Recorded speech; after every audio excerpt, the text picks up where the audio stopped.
Merry meet my fellow bookish witches. Welcome to Witchy Reads, a place where we talk about books and other bookish things. Do y'all remember the young adult Wild West of the early aughts? The Boy Wizard series was just kicking into high gear, and by 2001, it had created this kind of power vacuum that publishers were scrambling to fill. Then everything changed again when Twilight came on the scene in 2005, completely changing young adult novels due to its paranormal themes and, of course, the infamous love triangle. If he's loyal and he wouldn't leave you and just break your heart.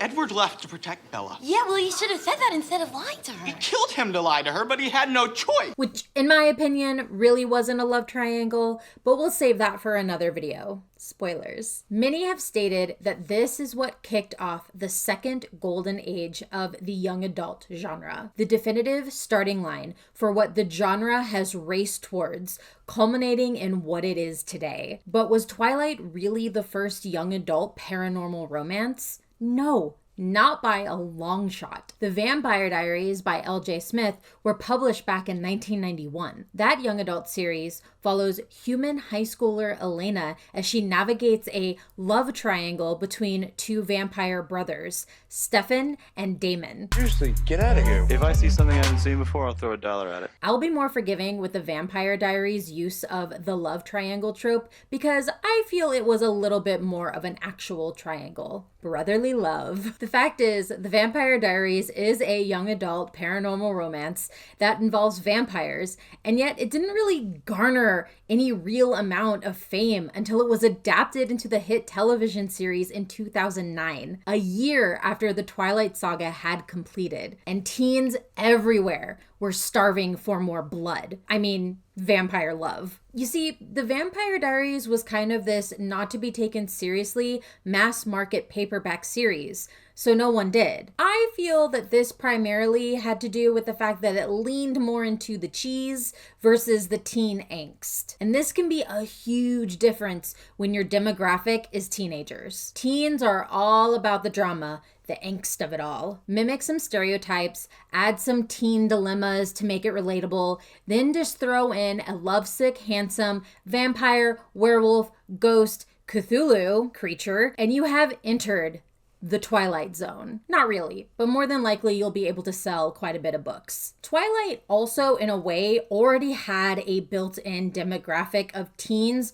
hungry for the next big series after The Boy Wizard. It was almost impossible for it to fail based on when it was released. Twilight has been hailed as a mark on young adult literature as the moment that changed everything. But you see, not for me. Despite all of that, and the fact that I fell into my own Twilight fandom spiral when I was younger, there was another young adult paranormal romance published in 2002, 3 years before Twilight, that changed everything for me. It still holds a special place in my heart, a place where only a mediocre written, angsty, yet tragic paranormal teen romance could live. Let's talk about the 2002 young adult paranormal romance, The House Next Door by Richie Tankersley Cusick. The House Next Door is 250 pages of swoon-inducing teen romance bliss, where a teenager falls in love with a ghost. Stay with me here. There's danger,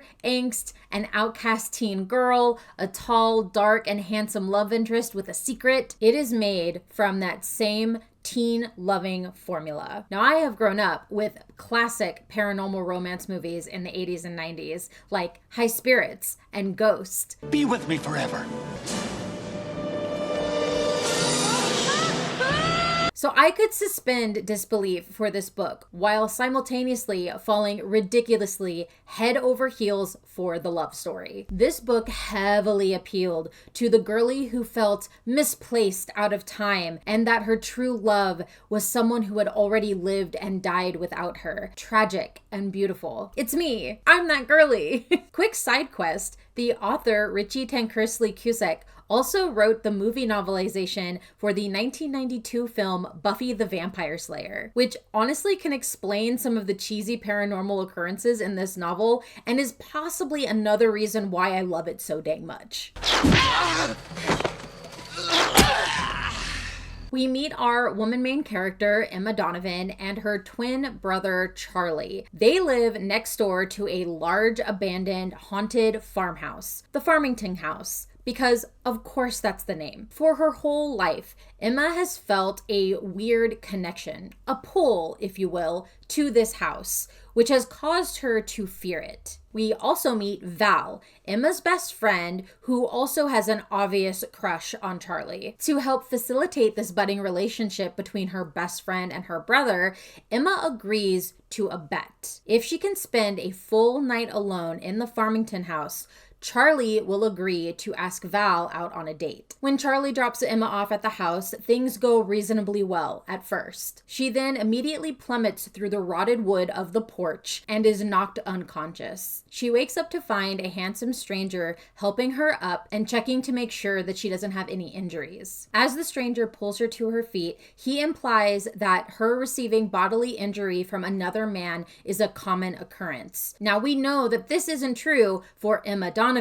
but she's still trying to understand what is happening. She knows this can't be real, but she decides to indulge in this handsome stranger story. As they leave the cellar, which is where she fell through the porch to, she notices that the house looks brand new. There are no more broken beams, no more dust, no more cobwebs. It almost looks as if she has gone back in time. She is now Emma Farmington, and the man beside her is Daniel, her true love. He wants to whisk her away from here to save her from her abusive alcoholic father. She agrees to run away with him, so they leave the house, running towards the barn to hopefully get a horse to leave. It is here they are intercepted by Emma's father, who is clearly drunk. A fight ensues between Daniel and Emma's father, causing Daniel to be seriously injured and a fire to ignite in the hay of the stables. Emma's father, the trash human that he is able to escape, and he makes sure to lock the barn door behind him as he flees. Emma finds an injured Daniel and crawls to him as the flames grow ever closer. And then Emma Donovan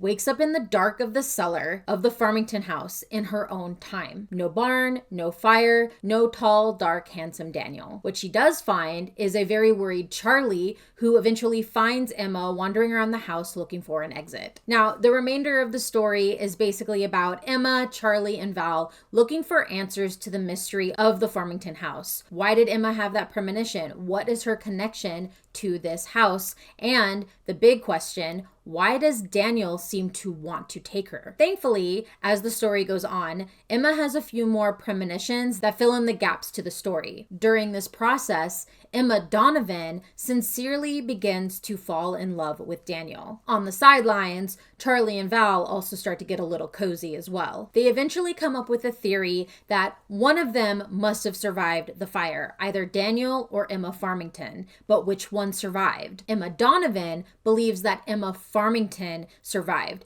because Daniel's actual ghost has made an appearance more than once, and we have yet to see Emma Farmington. Because what they don't realize yet is that Emma Farmington has made an appearance in the body of Emma Donovan because she is her reincarnation. Daniel has also clarified that his ghost is here specifically to take Emma with him because he wasn't able to save her in the past. And Daniel intends to complete this plan on the night of the 100th anniversary of the fire. But before all of that can go down, Emma Donovan discovers that it was actually Emma Farmington who died in the fire, not Daniel. And this is what Daniel meant when he said that he was here to save her, because he wasn't able to do that in the past. The only way he can do this is if they reenact that night through Emma's premonition, and this time it needs to be different. This time, Daniel needs to save Emma and they both need to survive. Emma Donovan is completely down for this. She sees nothing wrong with going through that premonition again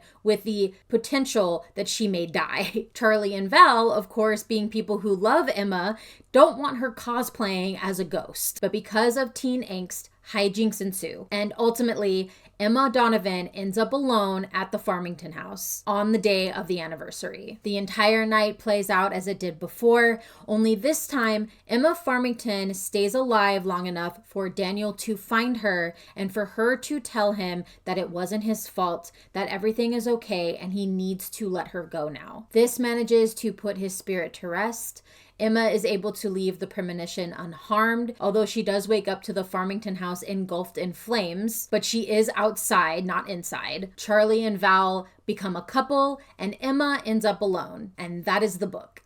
I was absolutely obsessed with this book. And quite honestly, a part of me still is. It wasn't my first teen novel, but it was definitely my first teen paranormal romance. And it quickly became my crack. Look at this thing. This book is worn. The pages are yellowed. I read this a lot. I have zero shame in admitting that this book is the reason I even dared to glance at Twilight. In my mind, the house next door walked so that Twilight could run. Ed was very fast. I related so much to Emma Donovan's character, from the fact that she felt like an outcast, that she wanted to find true love, and just that feeling of feeling out of place, that her true love isn't with her because he is part of another time. And quite honestly, that feeling like she is out of time or that her true love is in a different time makes sense because she is the reincarnation of Emma Farmington. This is confirmed in a brief scene with two elderly women neighbors, who I'm sure were two lesbian witches, and you can't change my mind about that at all. Oh, look, April! Pink ladies! Now, when I say reincarnated, I'm not talking about being born as the exact same person with their memories, but being born with the same physical appearance that allows the spirit world and our world to blur a little bit, and so the ghost could potentially take over. This is why Emma Donovan appears to become Emma Farmington in certain scenes, even in the current time. It's very similar to how the reincarnation works for Anck-su-namun in The Mummy Returns. As far as Daniel goes, he was my first literary boyfriend. He had the right amount of red flags that my teenage heart could just ignore because it was true love, dang it. Because it's not teenage true love without sufficient red flags that are just ignored. For Daniel, it's his obvious short fuse when it comes to any other man coming near Emma, including her brother, Charlie. You can kind of forgive the character for this, considering that Emma was being abused constantly by her father. That is in the text. And so he felt very protective of her, and he felt like he failed in saving her. So now that feeling has kind of become imprinted on his ghost. And so he feels very protective of her. He's protective. He doesn't want anything bad to happen to her. He's cute. Of course, there's the him coming back after 100 years to continue his clingy behavior that I, as a teenage girl, found super romantic. I have no regrets. I'm fine. To my little 14-year-old heart, he was perfection. Now, obviously, this book is far from perfect. It definitely would not live up to the YA books of today, and I know that. There are some questionable writing choices and a lack of character development that could definitely use some work. The characters are pretty basic and stereotypical. We have an outcast woman main character. I'm not like other girls. The overbearing but caring brother. The annoyingly optimistic best friend, and then of course the tall, dark, paranormal, and potentially dangerous love interest. This book also does my absolute favorite thing in YA paranormal romance, where if there is an adult character, they either are just absent from the scene or completely oblivious to the supernatural paranormal shenanigans that are happening around them. And I absolutely find that trope hilarious because ain't no way a parent just ignores all of that. Are those graduation caps? Ha! How creative! Or weird?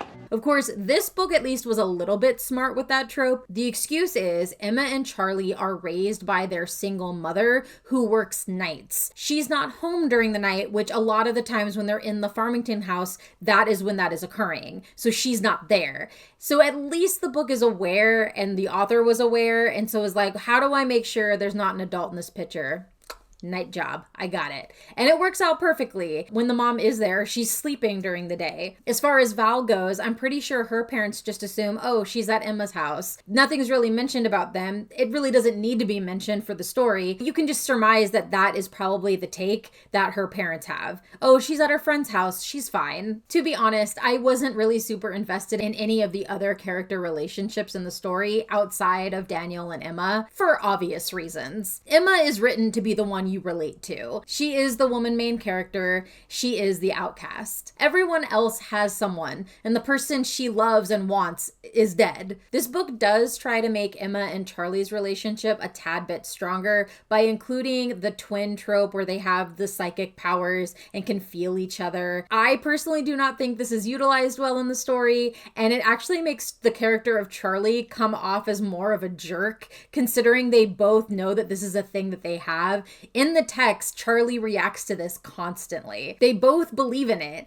but when Emma explains what happened to her in the Farmington house with Daniel's ghost, Charlie all but calls her crazy. My guy, you fully feel and react to your sister's feelings, but ghosts are where you draw the line. And as much as I love the love story in this, I am not a fan of how this book ended because it is just tragically sad. Like, you could still make it bittersweet and a little tragic without making it outright just tear-inducingly sad. Emma just ends up alone. Charlie and Val get to be happy together while he unironically says, "Don't worry, you'll find someone," after she expresses how much she misses Daniel. World's best brother. While I am okay with books ending with the woman being strong on her own, this isn't really written that way. What I would have wanted would have been to have a present day reincarnated Daniel appear at the end of the book, preferably stereotypically at the high school dance. Imagine it. Emma is gorgeous in her 2002 school dance getup. She heads to the far side of the gym to get a drink from the punch bowl when someone accidentally bumps her arm, causing her to almost spill. A tall, dark figure turns around and says sorry.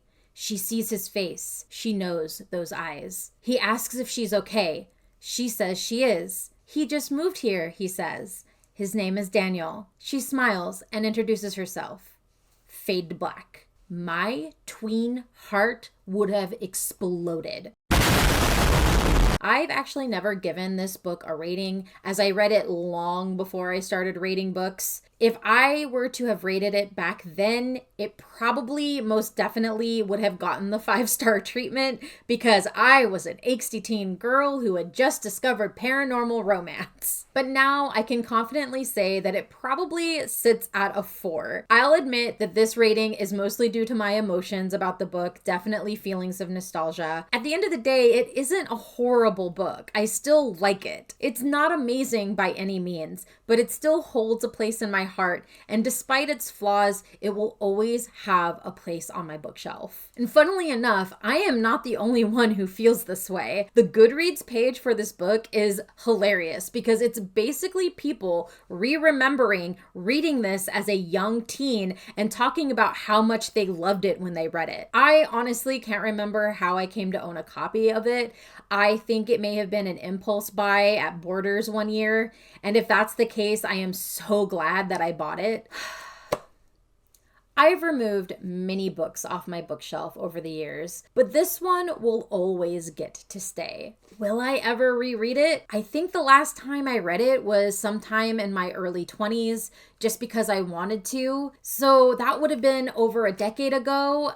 I don't know, I guess I'm kind of due for a reread. So yeah, probably relatively soon I might decide to reread this. I am curious to know if anyone else has actually read this book, and if so, do you feel the same as me? Or perhaps you have a different book that is like The House Next Door, that you read as a teen and it makes you feel that loving nostalgia feeling. I would love to hear about all of that in the comments down below. please talk to me about this book, or talk to me about the book that you loved when you were a teenager that maybe started you on a certain genre kick. Because this book definitely is what got me into paranormal romance. If you like my videos and want to support my channel, the best way to do that right now is to like this video, subscribe to my channel, and share any videos you particularly like. It actually is a huge help, and I greatly appreciate it.